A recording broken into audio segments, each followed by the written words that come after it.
Our friends in blue showed up at my garage in the form of two policemen in a patrol car.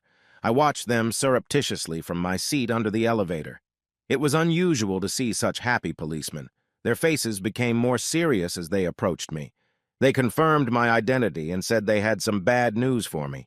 Something had happened to my wife in our house, and she was in the hospital, but they couldn't go into details. I tried to leave right away, but they stopped me wanting some answers. "Can you explain where you have been for the last 3 hours, sir?" "Yes, officer, I've been here all day. Just ask my two mechanics. Sorry. I did slip away for 10 minutes around 11 a.m. to get us some coffee." One of the cops came over to chat with Mike and Pete. The other one wrote down which coffee shop I was at. "Can you show me your car, sir?" he asked. "Sure, my truck is outside." I took it outside to my pride and joy. The thorough bastard swept the interior, then opened the hood and groped the engine. Cold as a rock. "That's it, sir. You can go to the hospital." There was a look of concern on my face as the hospital employee explained the extent of Kate's injuries, the fact that she had received a blood transfusion, and then informed me that she was now undergoing surgery. I thought it was very unprofessional of the doctor to half smile the whole time he was talking to me. On my way out of the hospital, I was intercepted by the same two police officers who had been in the garage earlier. They wanted some more answers. We retired to the hospital cafeteria for some much-needed coffee. They wanted to know how my relationship with my wife had turned out. I explained that we met and married relatively late, 8 years ago. Kate was a successful attorney at a large local firm. She wanted children in principle, but resisted my pressure until she was almost 40, as she wanted to establish herself in her job. They asked me why she was home on a weekday. I explained that Kate had quit her job a month ago to take a vacation before her pregnancy. That kind of vacation before at least 10 years of domestic service. I then added in closing that I love my wife, and we are doing well and looking forward to doing the baby. They asked me if I knew a certain John Burton. When I said no and asked why they were asking, they dodged the question and walked away. I knew I could rely on my boys to lock up the garage, so I went straight home. There were 2 CSIs and 1 detective prowling around the house. The detective introduced himself and explained what he knew. He then asked me the same questions as the previous officers, plus 1 new one. "Can you explain why we found several drops of blood in the first-floor restroom, sir?" "I'm sorry, I have no idea, detective. Now, can I ask you something?" "It's obvious that you're not treating this as an accident, and that I'm being treated as a suspect. Can you assure me that you're not focusing on me as the only subject, but that you're also looking for the real culprit?" "You can rest assured, sir. We have several lines of inquiry. My colleague is talking to Mrs. Barton right now." "Who is this John Burton I keep hearing about?" "I'm sorry, sir, I don't think it's appropriate for me to comment." Then he and the forensics team left, leaving me confused. I went upstairs to the master bedroom and looked at the scene of carnage. I would have been truly shocked had I watched for the first time. Earlier that day, around 10 a.m. at work, I started thinking about sex. There's nothing unusual about that. They say that guys think about sex an average of 67 times per waking hour. Let me tell you, men who have been effectively cut off from their wives for a month can at least double that. Since Kate quit her job, hour 2, 3 times a week has dropped to practically 0. Kate was either out of sorts, bored with work, and depressed, or too tired. Personally, I thought it was because her routine was pretty much over, and she was just plain scared. Being the caring husband that I am, I didn't want to put pressure on her. She would come out of her fear at her own pace. I knew my life would change after having children, but I realized her life would be turned upside down.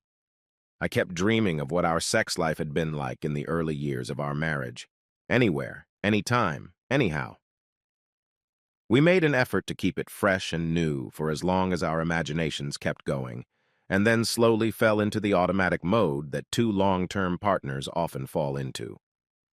I snapped out of my daze. I knew what to do. Bring back the spontaneity. Go home right now and beat Kate senseless. Okay, decision made. Time to clean up and go home. I told Mick and Pete I was going away for a while. Pete asked if I could take the car he had just finished servicing for a test drive. When I got home, I was disappointed to see an unfamiliar car in the driveway. Heck, a visit from a friend had derailed my plans. I decided to go in anyway. Maybe the friend could be persuaded to leave and my plans could be saved. Without any suspicion or attempt to hide, I opened the front door. My fur immediately stood up, and I realized that my marriage was over. The distinct sounds of enthusiastic sexual activity literally rattled down the stairs.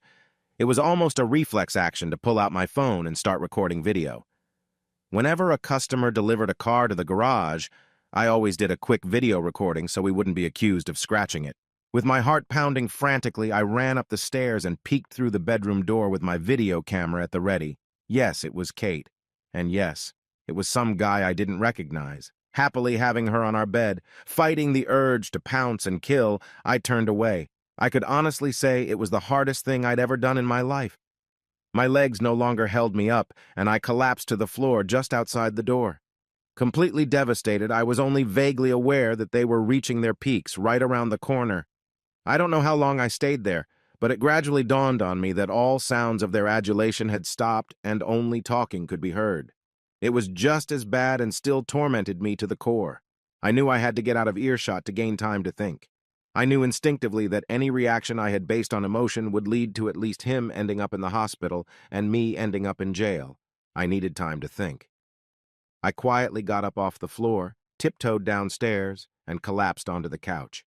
Away from the sights, smells, and most of the sounds of betrayal, I was free of emotional distractions. I did what I did best and came up with a plan.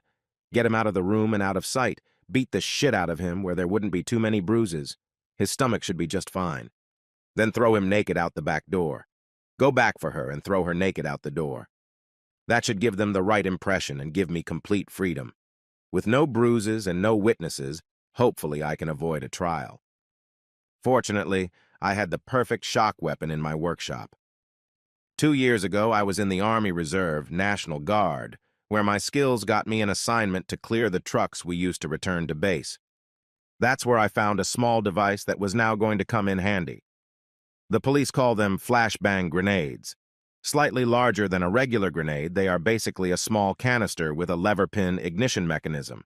They were specifically made for hostage rescue and were designed to cause little physical damage so that they could be thrown into a room full of innocent people without any significant harm. However, the explosion is accompanied by an 8 million candle power flash and a 170 decibel impact sound. The flash alone can stun a person to the extreme for at least 5 seconds.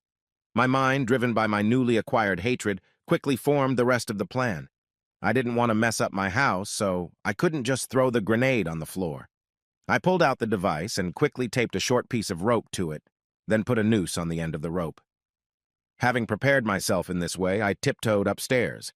As I got closer, I realized that stealth was again unnecessary. I could clearly hear male moans coming from behind the bedroom door.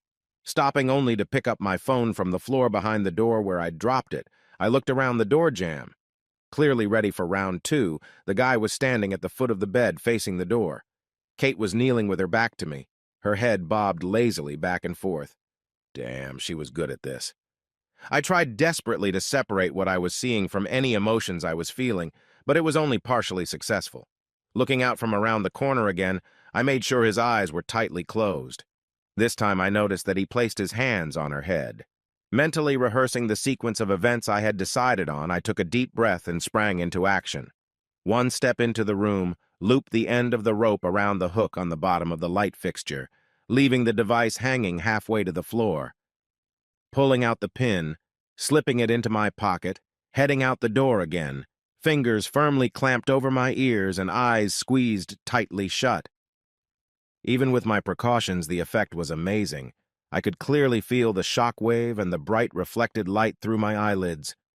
Following the plan, I leapt into the room again, ready for action. This time, it was my turn to be surprised. I don't know exactly what I expected to see, but it was nothing like the scene that appeared before me.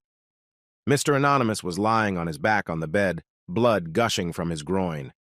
Either nature had been extremely unkind to him, or something was missing. Kate was lying on her back on the floor with empty eyes, her mouth open and closed like a fish out of water, her face drenched in blood. Confused, I went out into the hall again to think. My musings were soon disturbed by 2 ungodly shrieks from the bedroom, accompanied by various thumps and slamming doors. I began to realize that I was in deep shit. My plan had failed. I looked out from behind the door jamb once more at the scene of carnage. The guy rolled off the bed and curled up on the floor, holding his groin, squealing like a banshee. Do you know how many nerves are in a penis? Kate was nowhere to be seen, but a blood trail led to the bathroom. We need to clean up the evidence. I went back into the room, looked around, and quickly found the detonator mechanism from the device, adding it to the rope. I couldn't find anything else, so I concluded that everything else had been destroyed. I headed for the bathroom, very careful not to step in the blood. Kate was on her knees, vomiting into the toilet bowl. I had no desire to go and help her. I just didn't care anymore. On my way to the door, I noticed something among the blood on the floor. I picked up a piece of flesh. It was warm and soft and resembled the tip of a tongue. On my way to the front door, I went into the first-floor restroom and flushed it. They wouldn't sew it back on. Trying not to squeal my tires, I rushed down the street, once again glad we lived so far from the neighboring houses. Halfway to the garage, I emptied my pockets into a roadside dumpster. 10 minutes later, I was back in the little garage I called work. I called out to Pete and Mike, two dirty, oil-stained guys I call my co-workers and friends. They hurried over to me, seeing that I was alarmed. Guys, I need you to be my alibi for the last 45 minutes. What do you say? Sure thing, boss. It sounded almost simultaneous. Well, before you so hastily agree, I have to tell you that what I did is pretty damn serious, and once I explain to you what it is, you might not be so quick to respond. I don't know what I'll be charged with, but it could mean jail time. Before I explained this to them, I went into my office and threw on some dirty old overalls. Then I walked over to the trash can and grabbed an oily rag, rubbing it on my face and hands. I didn't know when the police would show up here, but I expected them. The guys looked at me a little stunned. I briefly told them about the recent events. Mike broke first. He tried to hold it together for a good 15 seconds and then burst out laughing. That broke the ice for Pete, who soon joined Mike and me in uncontrollable hooting. It was a full 5 minutes before we all regained control, and with handshakes and pledges of support, they returned to their oily engine compartments. For the next hour, spontaneous laughter came from various dirty rooms. My wife Kate was about to reap the rewards she deserved for keeping aloof from my humble friends in the past. Do you know how hard it is to clean up blood? The bastardized stuff sticks to the blanket like shit. I was just scrubbing the bathroom floor that night. I decided to just throw out the bedding and made a mental note to buy a new rug for the bedroom. The tattered curtains would have to go too. I tried to keep busy by avoiding thinking. This process was not helped by the constant phone calls and knocking on the door. Yes, the media was in feeding frenzy mode. The combination of adultery and a guy getting his manhood bitten off was a story sent to them from heaven. I only opened the door once and soon disconnected the phone. Finally, with nothing to distract me, I did some self-digging. Do I regret what I did? Strangely, no. I hated cheaters with a passion. I'd seen too many guys turned into broads when they caught their partners. The funny thing is, even before lunch, I was willing to bet my life that my wife shared this passion. I was stunned that I was so wrong. Not to mention being completely stunned by Kate's motivation. She seemed to be as committed to me as I was to her, and our sex life was just fine. Well, until recently it had been. After hours of inner turmoil, I could only find one single clue. I remembered how the hair on the back of my neck stood up 2 months ago when Kate announced she was resigning to enjoy her last days of freedom. I had expected her to work until at least the 7th month of her pregnancy. Something about her saying she wanted a last hurrah before having children struck me as odd. My musings were interrupted by the ringing of a personal cell phone. Few people knew the number. Caller ID showed it was the number of Kate's parents. They lived in the same state, but about 3 hours away. I've always gotten along fantastically with them. So I answered. After a lot less of the usual pleasantries, her mom cut to the chase. Dave, what's going on? Do you know why a bunch of journalists are besieging our house? Well, they'll have to find out someday. I just couldn't bring myself to go into detail. Mom, did you watch the local news tonight? Maybe the lead story? What, some cheater who bit her lover's dick off? I've always loved her mom's colorful language and her outlook on life, but damn, it wasn't making our conversation easy. Yeah, Mom. Look, there's no easy way to say this, so I'll start straight. The woman's name is Kate.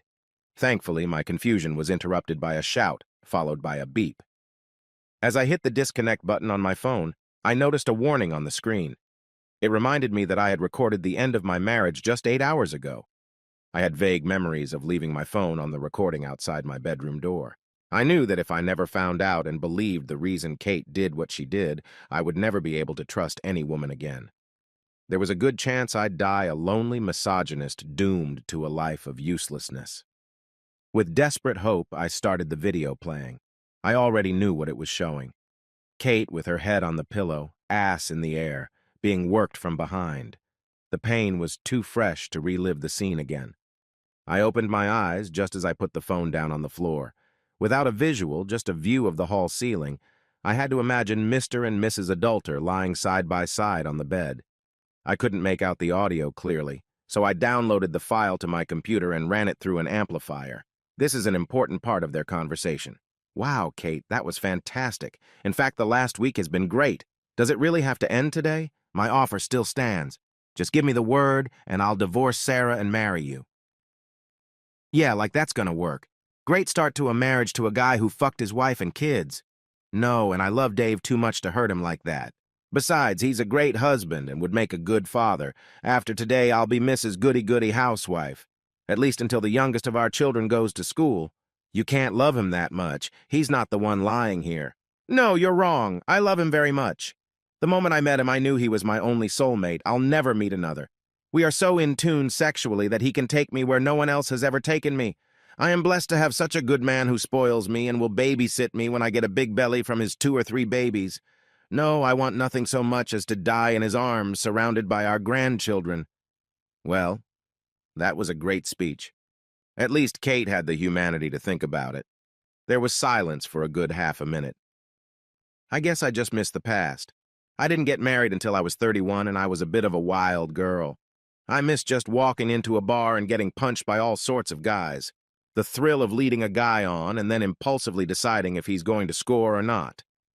Lately, every other weekend, Dave has been going deer hunting with his buddies. 3 weekends ago, I decided to take a trip down memory lane and check out a bar. That led to one night that was kind of okay, but unsatisfying. Then last Saturday, I happened to stop by the bar you were at, and here we are. God, you're cold, Kate. Just consider this your last hurrah. Anyway, what are you complaining about, Mr. Big Buddy? Come here. I said it has to end tonight. I didn't say it has to end right now. I turned the sound off. At least now I knew I was a good lover and husband. I wasn't the problem. The next few days passed in utter frustration. After 2 days, the reporters demobilized and left my quiet street. I received a call from the hospital administrator informing me that Kate would like pajamas. This I let slip past my ears. Uwe would have to put up with those humiliating hospital gowns. 2 days later, I got a call from her father. He apologized for his daughter's behavior and hoped I would keep in touch with him. To try to sweeten the deal, he reminded me that he had another daughter, and she was recently divorced. Sorry, Dad, that's just too weird. 4 days after the event, he was back on the news. Mr. Not-So-Big Dick was released from the hospital. The reporters had done some digging and exposed him as a serial cheater. So they announced with some pleasure that although the surgeons had managed to sew his manhood back on, it was very unlikely that it would achieve even one of its intended functions. At the end of that week, I received an unexpected visitor. Mrs. Barton, or Sarah as she insisted I call her, was a lovely lady with sad eyes. She told me that rumors had reached her that I might have some evidence that might help her in her divorce case. I explained that maybe I did, but that I couldn't admit it without exposing myself. She understood and was very apologetic for asking. I told her that I thought there was such an overabundance of circumstantial evidence that she wouldn't need what I had. If that turned out to be wrong, I would talk her into coming back and maybe change her mind. There was such sadness in her that I felt sorry for her. Pulling out the video file, I scrolled her through just the aftermath of the Big Bang. The shock of her husband's screams made her cringe at first, but she soon pulled herself together.